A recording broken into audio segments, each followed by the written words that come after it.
Caesarean section is a surgical procedure in which a baby or babies are delivered through an incision made in the mother's lower abdomen and uterus.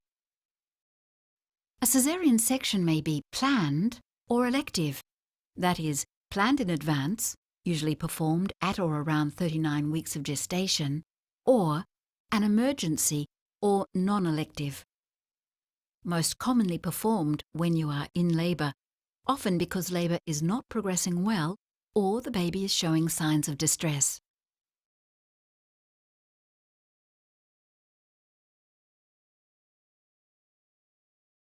About 30 in every 100 pregnant women in Australia will have a caesarean section for the birth of their baby.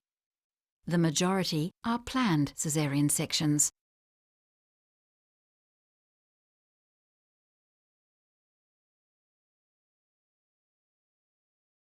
The common reasons for having a caesarean section are a caesarean section in a previous pregnancy, the placenta is low in the uterus and covering the cervix, placenta previa, the baby is not coming head first, for example in a breech presentation, buttocks or feet first, a multiple pregnancy and conditions are not favourable for vaginal birth, or concerns about the well-being of the mother or baby, for example if the mother develops high blood pressure, preeclampsia, or the baby is not growing at the expected rate, intrauterine growth restriction. There are many other reasons that you and your doctor may decide that a caesarean section is preferable for the delivery of your baby. There are many other reasons that you and your obstetrician may decide that a caesarean section is preferable for the delivery of your baby. Your obstetrician will explain the particular reasons for your caesarean section. You should ask any questions you have at that time.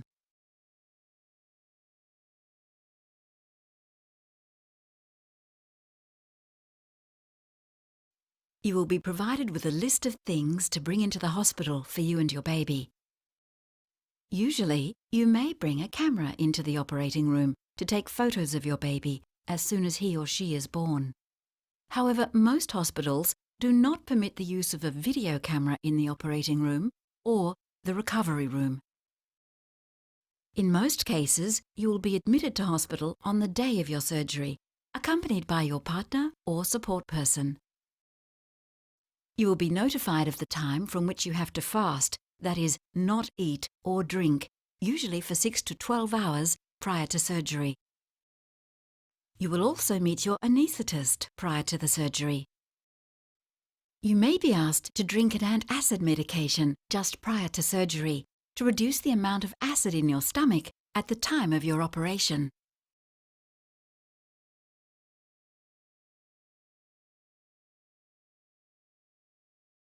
You will be given an anaesthetic so that you do not feel the surgery.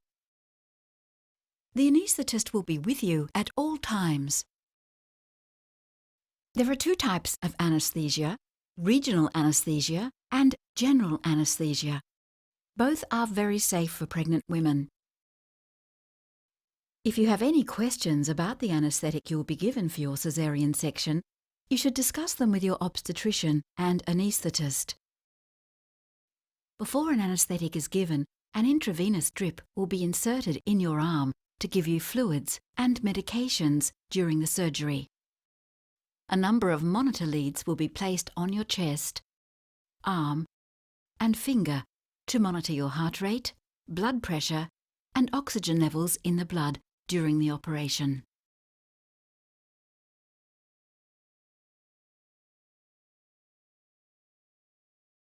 If you have a regional anaesthesia, you will be awake.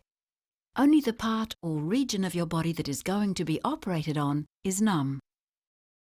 For a caesarean section, this involves numbing the nerves that are responsible for feeling to the uterus and the abdominal wall. This will numb the lower half of your body, including your abdomen and legs. The types of regional anaesthetic available for a caesarean section are spinal anaesthetic and epidural anaesthetic. The majority of caesarean sections are performed under a spinal anaesthetic, It acts quickly and lasts for only a few hours, just to cover the time of the operation. An epidural anaesthetic is commonly used in labour. If a caesarean section becomes necessary, the epidural anaesthetic can be topped up to make it suitable for the surgery.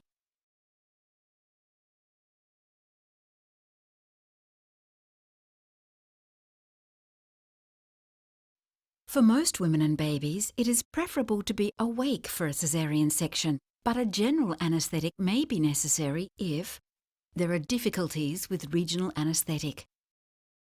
You have a serious bleeding tendency. The caesarean section is expected to be very complicated. About 1 in 50 caesarean sections are performed under general anaesthesia. A drip will be placed in your arm and medicine will be given through the drip that will make you sleep. You will not feel or be aware of the surgery. If a general anaesthetic is required, the anaesthetic can sometimes cause your baby to be sleepy for a short time. A paediatrician will be present at the birth in case your baby needs any extra support until the effects of the anaesthetic wear off. Your partner or support person will not be present if a general anaesthetic is required.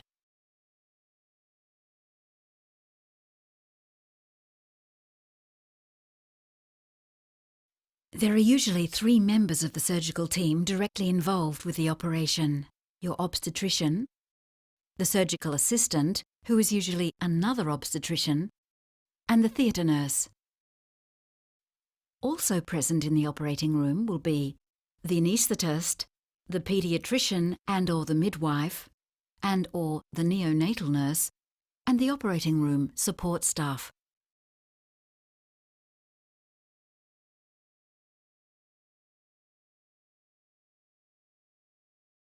Once the anaesthetic is working, a catheter, a tube, will be placed into the bladder to help you pass urine after the surgery. A thin strip at the top of the bikini line is shaved before the surgery. Antiseptic is painted on your stomach.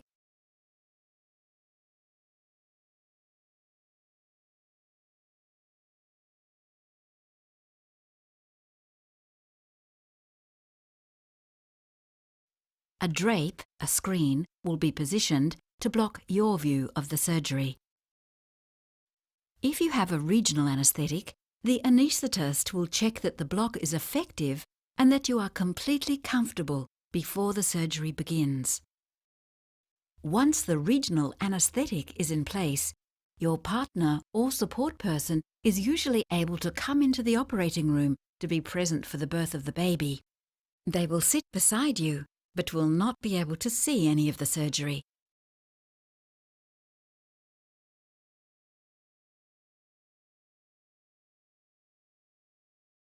You will have some awareness of pushing or pressure feelings during the surgery, but you will not feel anything sharp or painful. If you are at all uncomfortable, you should tell your anaesthetist. Usually a cut is made in the skin horizontally along the bikini line, a few centimetres above the pubic hairline. A horizontal incision is performed most commonly because there is less pain after the procedure and the wound heals very well. Occasionally, a vertical or midline incision is required if the caesarean section is likely to be complicated. After the abdominal cavity is entered, an incision, a cut, is made in the uterus.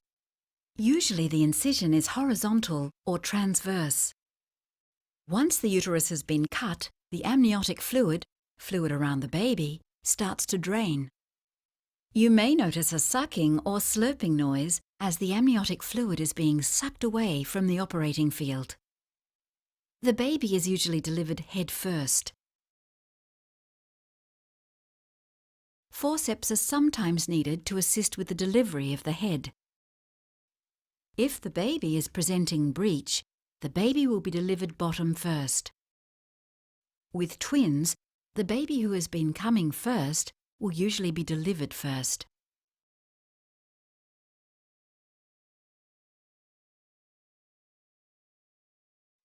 Once the baby is born, the umbilical cord will be clamped and cut.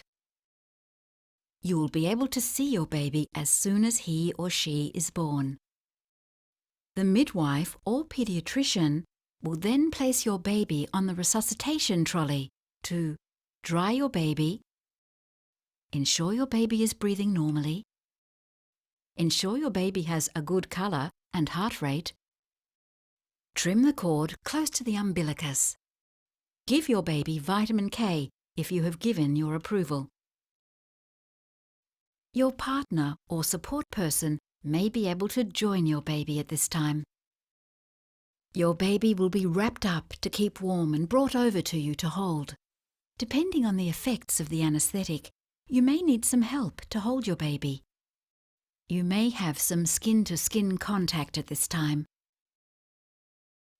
Shortly after this, your baby will usually be transferred to the postnatal ward, accompanied by your partner or support person. In some cases, your baby may be able to stay with you and accompany you to the recovery room.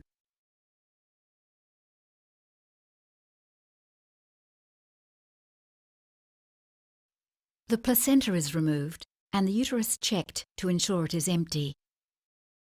The uterus and abdominal wall layers are closed with dissolving sutures, and then the skin closed with sutures or staples. A clean dressing is applied over the wound, and you will then be transferred to the recovery room. Observations will be taken of your blood loss, blood pressure, pulse, and temperature for a further 30 to 60 minutes. You may experience some cramps during this time or experience some nausea. The staff in the recovery room can give you medications for this if needed. Your legs will be numb for several hours after a regional anaesthetic. You will leave the recovery room to be with your baby in the postnatal ward when your observations are confirmed to be stable and you are comfortable.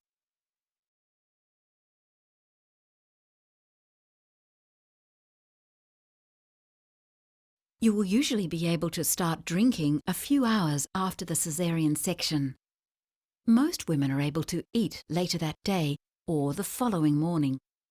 If a general anaesthetic is required, eating and drinking may be slightly delayed.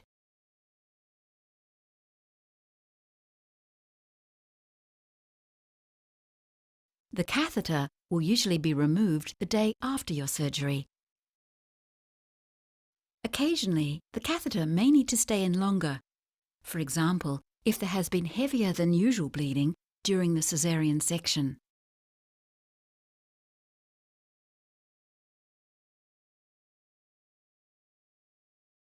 The intravenous drip will usually be taken out once you are drinking sufficient amounts.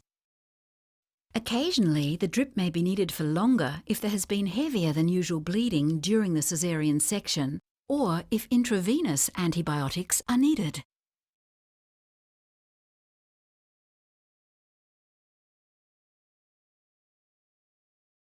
You will be given painkillers during the post-operative period. These are usually long-acting narcotic, strong painkillers, and anti-inflammatory medications given orally. Occasionally, anti-inflammatory medication may be given rectally. Some patients have an intravenous form of pain relief. It is important that you take sufficient pain relief so that you are able to move around comfortably after the operation. The day after the surgery, you will usually be comfortable enough to shower, toilet, and attend to your baby more or less independently. There will be a midwife assigned to you every shift to assist you when required.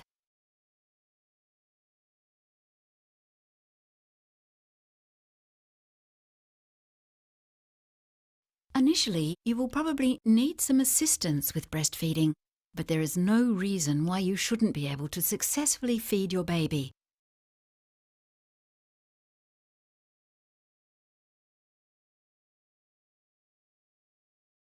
The wound will require a dry dressing for about a week. In most cases, the wound is closed with dissolving sutures, which means they do not have to be removed. Occasionally, staples or non-absorbable sutures are used. These will usually be removed around day 5 to 7, depending on the type of abdominal incision used. The skin will heal over in the first few weeks, but numbness over the scar area may persist for several months.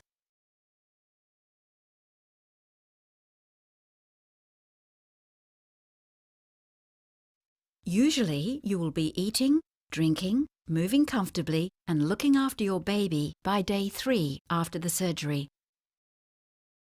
Most women return home between day 3 and day 5 after a caesarean section.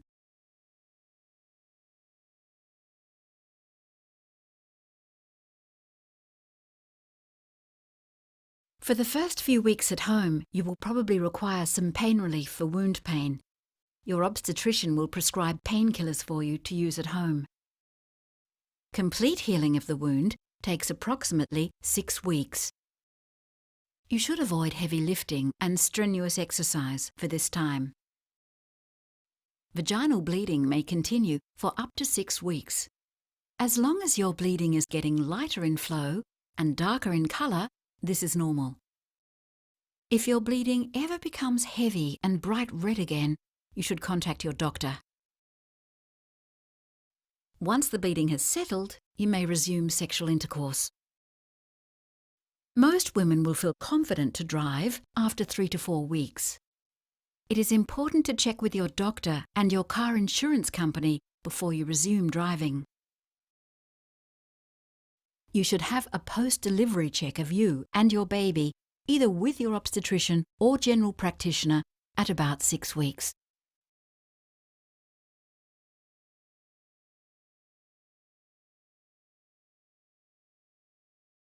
All births involve small risks to the mother and baby. There are some risks that are slightly higher with caesarean birth and some risks that are slightly lower with caesarean birth. It is not possible in this education module to detail all the possible risks of a caesarean birth. We will discuss the major risks associated with caesarean birth. These risks may be higher or lower in your case, depending on the reason for your caesarean birth and other risk factors you may have. It is very important to discuss with your doctor the individual risks to you of your caesarean birth.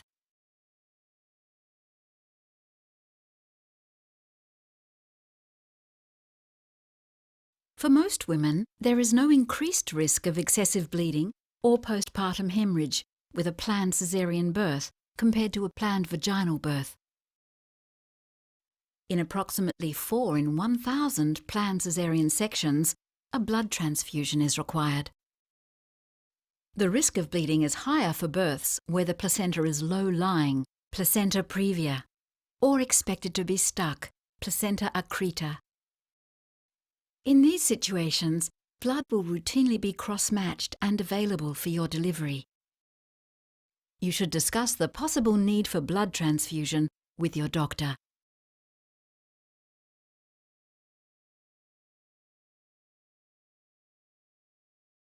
Any abdominal surgery can result in damage to surrounding organs such as the bowel, bladder, or blood vessels.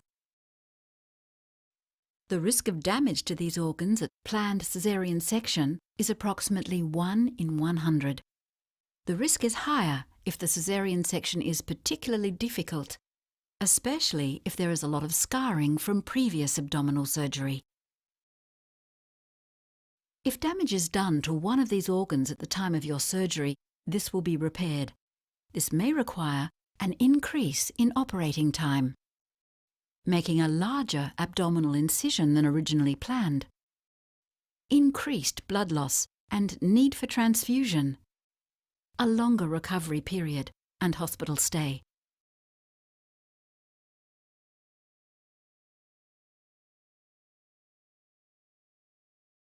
There is a slight increase in the risk of serious infection with planned caesarean birth compared to planned vaginal birth.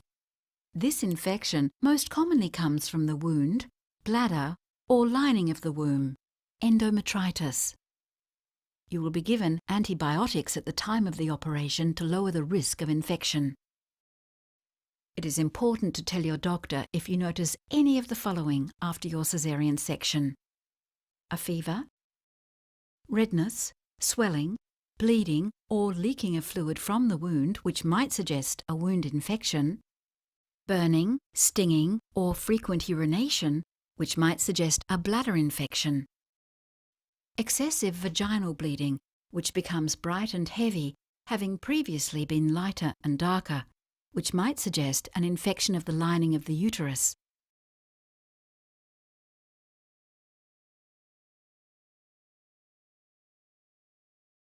Blood clots in the leg and lung, called deep venous thrombosis, are more common after caesarean section than vaginal birth.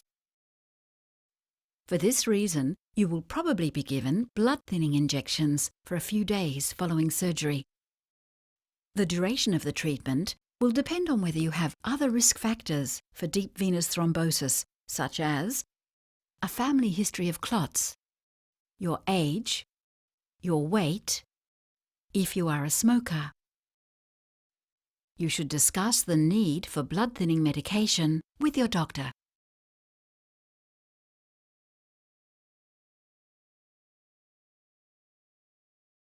During labour and vaginal delivery, a combination of hormonal signals and some compression of the baby's chest assist the baby to clear fluid from the lungs.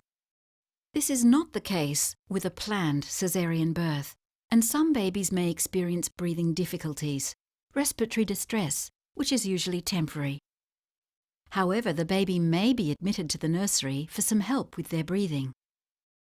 The risk is lower the more mature your baby is at the time of caesarean birth.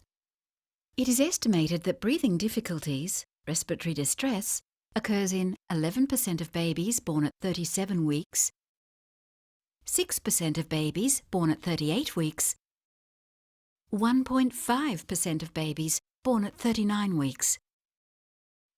A planned caesarean birth will usually be scheduled for around 39 weeks. Where delivery is necessary prior to 39 weeks, your doctor may suggest some steroid medications to reduce the chance of breathing difficulties for your baby. You should discuss this with your doctor.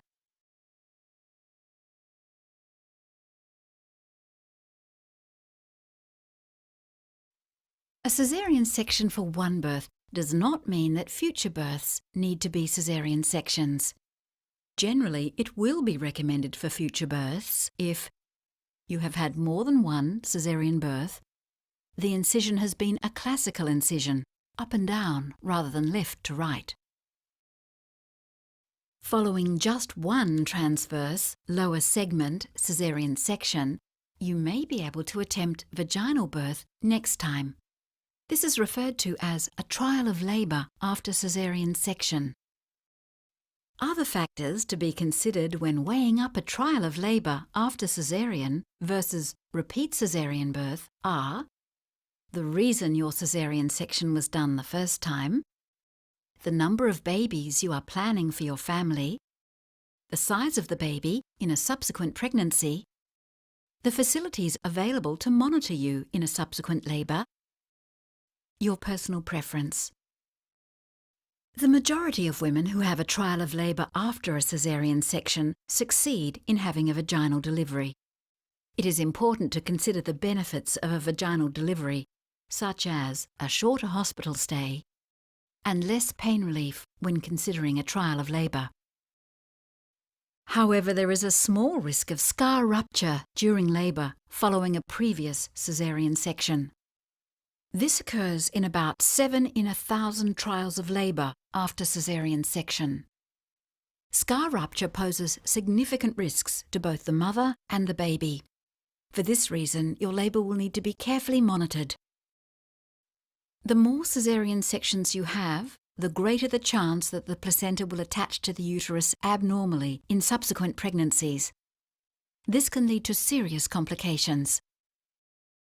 It is important to discuss the safest option for a subsequent delivery with your doctor and/or midwife. This will depend on many factors, particularly the number of children you are planning to have.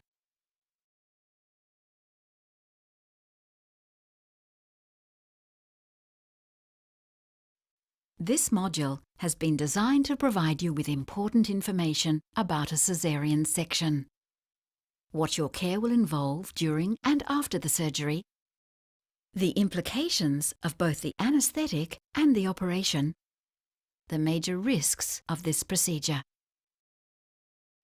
It is important to discuss with your doctor your individual risks, which may be higher or lower than the average risks due to the reasons for your proposed caesarean section and the presence of other risk factors. Overall, a caesarean section is a very safe way to give birth and be born. Thank you for your attention. If you have any questions after watching this patient education module, please speak to your obstetrician and midwife.